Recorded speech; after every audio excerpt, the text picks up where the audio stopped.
Chris Smith Show Open House. Well, the Sydney lockdown has been going for, over 7 weeks now, as one of the reporters pointed out to the Premier, yet the Sydney property market has continued to defy, gravity, as clearance rates and prices remain so strong.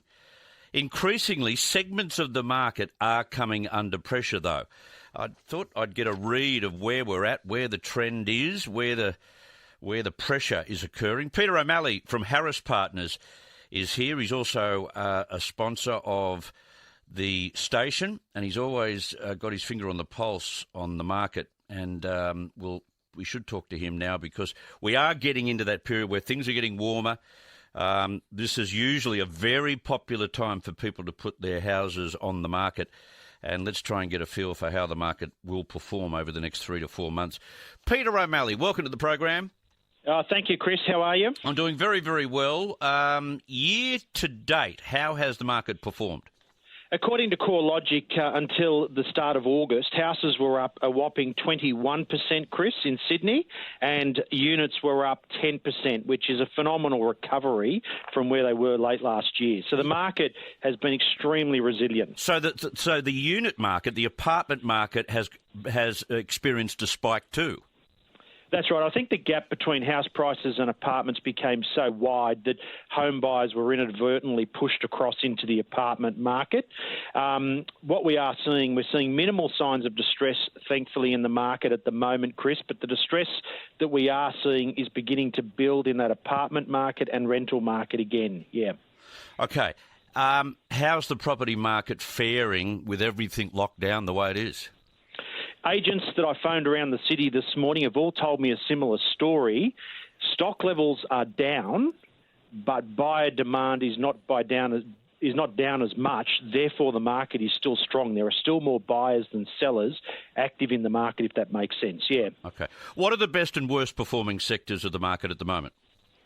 Look, top end of the market is doing particularly well. I heard of a sale in the eastern suburbs this morning where the person sold it for $10 million more than they paid for it without having done anything to the property 4 or 5 years ago.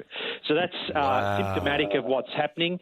Family homes are in highest demand out there, Chris, and unfortunately those markets that are locked down are experiencing limited demand because buyers understandably don't want to go into those lockdown LGAs.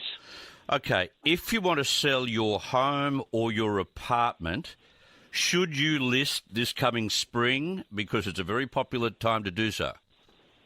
Yeah, look, a lot of stock tends to come on the market in spring, but what we've seen during winter is the lack of stock has inadvertently created strength. So what home sellers need to decide this spring, because it's looking like we'll be locked down for essentially the entire spring season, are they better off waiting for the end of the lockdown when there might be a bounce in the market, or are they better off to take the strong prices that are on offer now?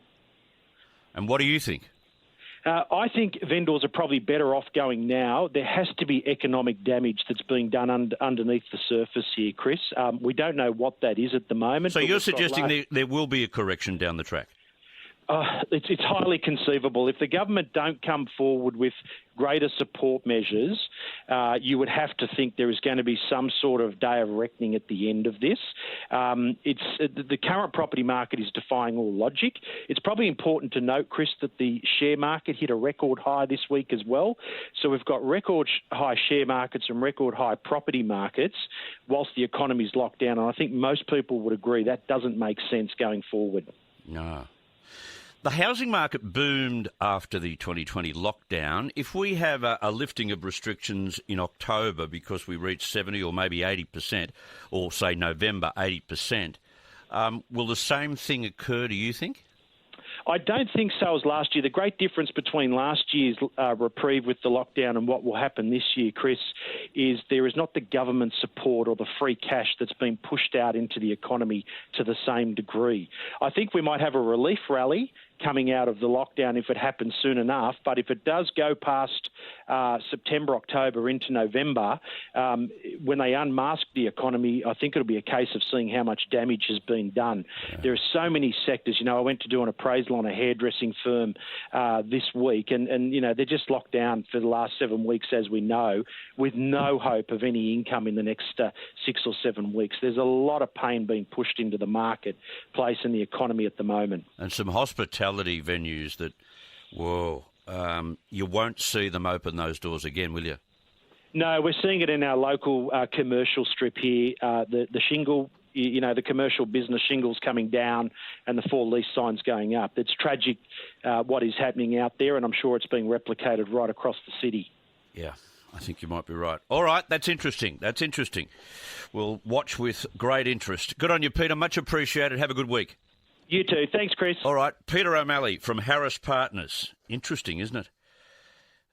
There has to be a correction. Or is that a crash? Will it go as far as being a crash?